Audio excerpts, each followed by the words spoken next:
We'll start with the gentleman from Alabama for his 5 minutes of question.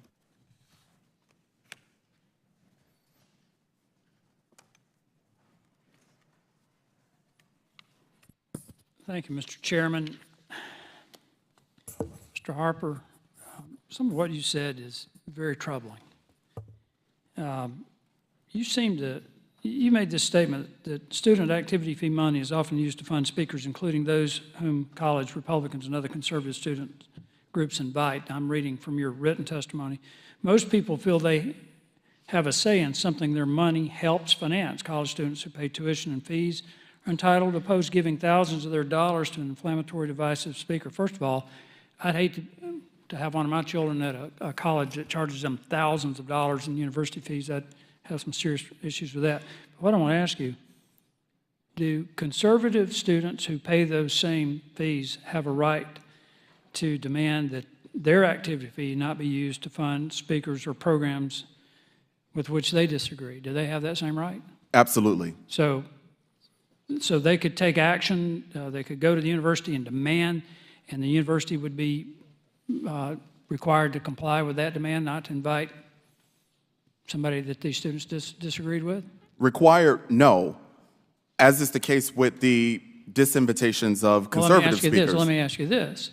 If there was somebody they disagreed with, from a liberal perspective, would those students be able to disrupt that speech, shout them down, do whatever they wanted to?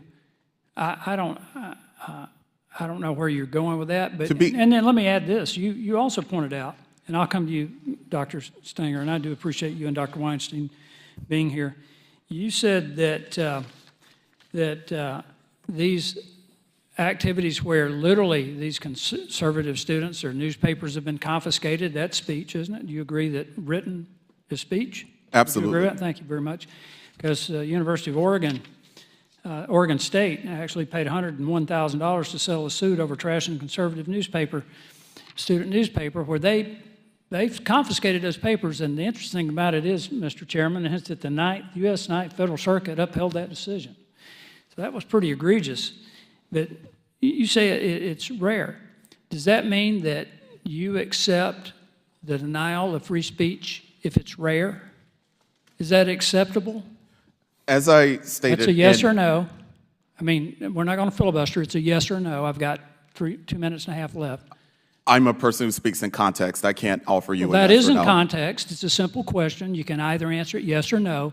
Do you support anyone, 0.6% of professors denying any student their right to free speech, to publish a conservative paper, to publish a liberal paper if it disagrees with their position? Do you support even 0.6% denial of free speech? I refuse to answer your question without the opportunity for context. Because you don't have an answer. I do have an answer. No, you don't have an answer. But you're not willing to allow me to patiently. I'm doing just what happens on college campuses. I'm not allowing you to speak. Dr. Stanger?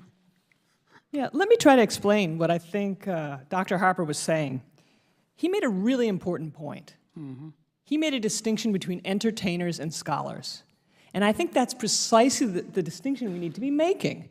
Because the most disruptive speakers have been non-scholars. They've been entertainers. They've been people that invite themselves. I'm talking about Milo. I'm talking about Richard Sander. And if we would just allow, you could solve this very simply by saying that if a faculty has invited a speaker to campus, or they've co-sponsored, a department has co-sponsored it, it is probably worth their students engaging. So I think you can really solve this by just letting faculty decide. If you look at all the cases that really upset you, I think you'll find that there was no faculty involvement and often no student group involvement. So in some sense, that creates this sense that there's this wildly crazy thing going on our campus that simply isn't so. So I just wanted to amplify an important point Dr. Harper made. I'll just point out I think you're asking good questions. That at Smith College, crazy is a banned word. And you brought up the fact that colleges, it's the invitations to entertainers and non-scholars. Okay? Yeah. What about for college commencement speeches where they invite non-scholars to give a commencement address, and particularly lately, some of the ones that we've heard that are very offensive to conservative students and their parents, who, by the way, paid thousands and thousands of dollars for their kids to attend a university.